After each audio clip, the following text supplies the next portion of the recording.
Assalamualaikum warahmatullahi wabarakatuh. Ketemu saya dengan Wahyu Wijayanto di channel Kabar Wahyu. Kali ini saya mendapat kehormatan luar biasa.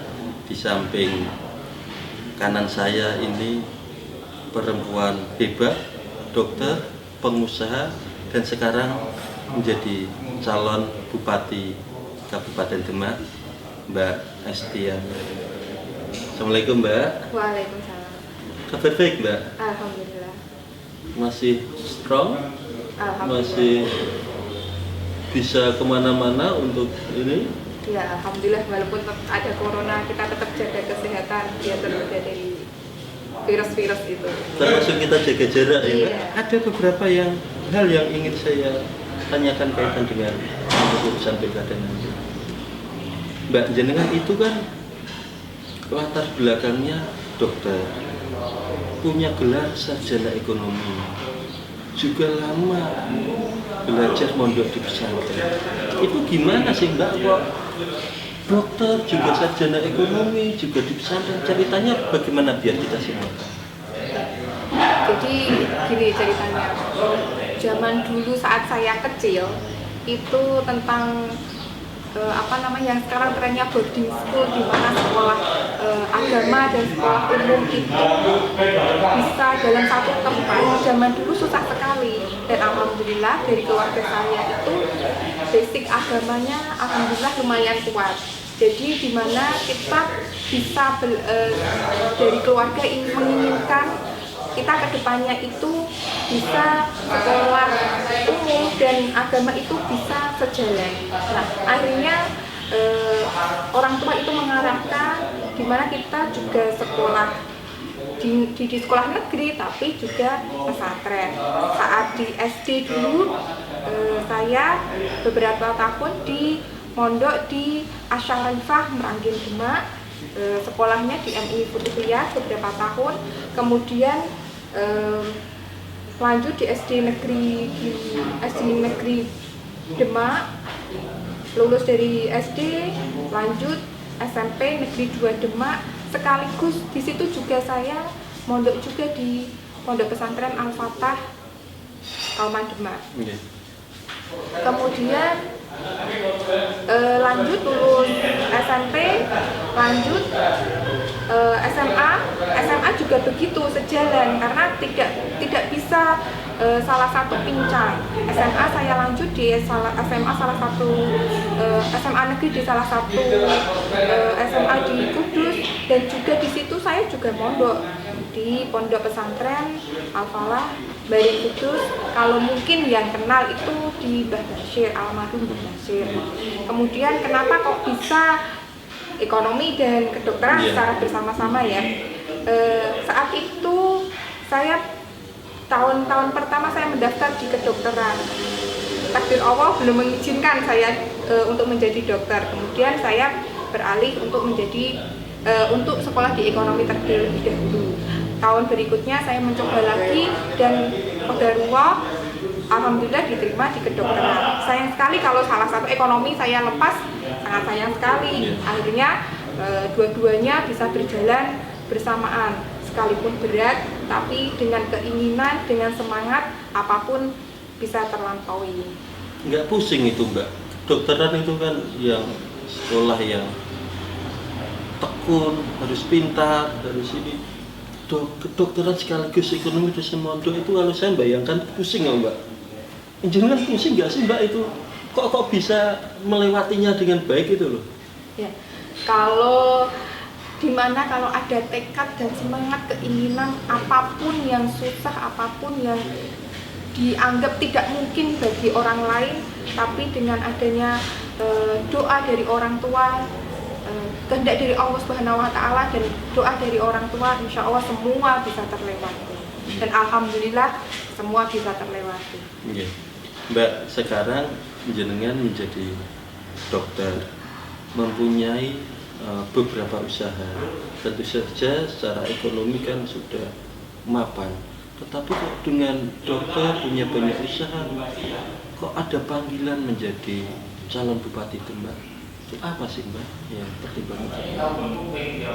Pertama, dukungan dan kepercayaan dari berbagai pihak, dan mungkin ini jalan Allah, takdir Allah mempercayakan saya untuk menjadi calon bupati Kabupaten Demak. Yang awalnya saya hanya mengabdi hanya untuk pasien-pasien saya, basic saya dokter yang awalnya mengabdi untuk pasien-pasien saya, tapi kemudian Allah menakdirkan, menentukan saya harus lebih memperluas pengabdian saya untuk seluruh warga masyarakat Demak yang kira-kiranya 1,2 juta penduduk. Jadi dari situ insya Allah saya berkeinginan menjadi calon bupati Kabupaten Demak. Kita tahu Kabupaten Demak ini kan dikenal sebagai daerah hijau. Tentu saja sebagai daerah hijau barangkali ada suara resistensi tentang pemimpin perempuan. Bagaimana pandangan panjenengan terkait dengan ini? Kita sebenarnya sudah tidak perlu memusingkan tentang itu. Kita harus berpikir lebih baik mana wanita yang berkualitas atau laki-laki yang kurang berkualitas.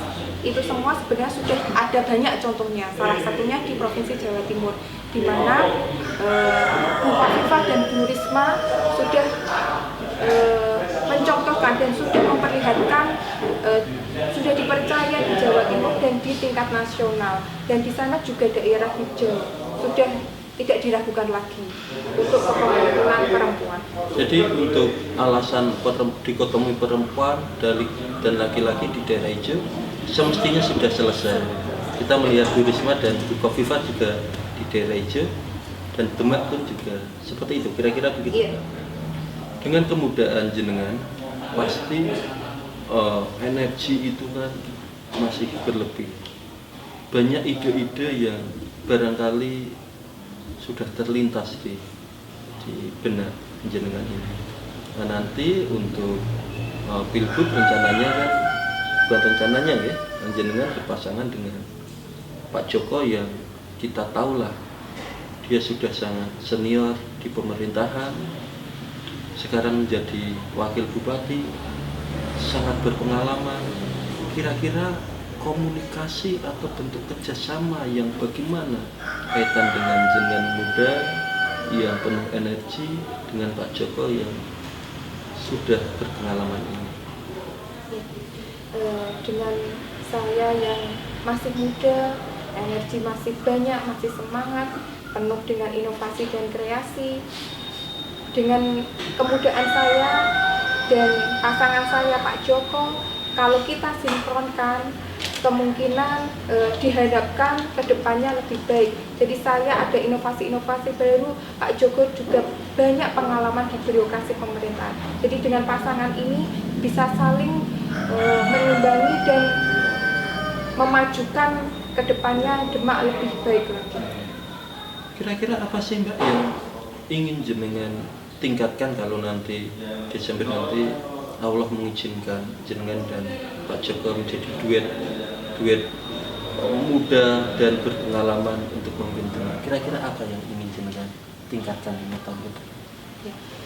Melihat dari basic saya seorang kesehatan dan ekonom, balik lagi saya akan secara preventif menjadikan masyarakat Demak itu lebih mengenal kesehatan, apalagi dalam era-era sekarang ini, era corona, pandemi ini, COVID-19 ini, kita lebih memberikan kesadaran lebih ke masyarakat. Karena jika masyarakat lebih meningkatkan kesadaran kesehatannya,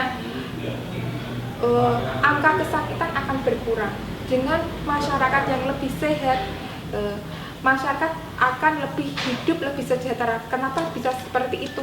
Karena dengan masyarakat yang sehat, bekerja pun lebih bersemangat. Jadi kesejahteraannya pun lebih meningkat.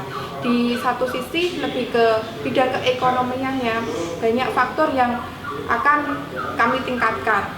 Seperti salah satunya UMKM. UMKM kita tingkatkan, banyak UMKM baru. Kita tidak hanya yang baru, yang lama pun kita tingkatkan. karena keluhan UMKM, isu yang terbaru UMKM kurang difasilitasi. Kedepannya kita lebih memfasilitasi untuk memasarkan dan mempromosikan. Jadi tidak hanya produksi tapi tidak bisa memasarkan. Kedepannya tetap produksi, mempromosikan juga kita fasilitasi. Lapangan pekerjaan lebih kita buka. Dengan adanya pandemi ini pasti banyak sekali pemotongan kerja. Jadi kita insya Allah kedepannya lebih membuka lapangan kerja dan mengurangi angka kemiskinan. Ini Agustus baru awal Agustus Mbak. Kita nanti coblosan pilgubnya kan 9 Desember ya. Agustus ke Desember itu tentu saja bukan waktu yang lama ya. Kalau di politik kan waktu yang singkat. Apa yang ingin Mbak Esti katakan kepada seluruh masyarakat Demak yang menonton tayangan kali ini? Untuk saudara-saudaraku semua, tidaklah usah kita berselisih paham, saling menjelekkan satu sama lain. Marilah kita bersatu untuk Demak lebih bermartabat, maju dan sejahtera untuk Demak kota kita tercinta ini. Mbak Esti, terima kasih atas waktunya. Ini saya kira perbincangan kali ini mudah-mudahan membawa manfaat bukan hanya untuk kita tetapi juga untuk seluruh warga. Terima kasih dan jangan lupa apa Mbak? Subscribe, like, comment, and share Kabar Wahyu. Terima kasih Mbak Esti. Sama-sama. Assalamualaikum warahmatullahi wabarakatuh. Waalaikumsalam warahmatullahi wabarakatuh.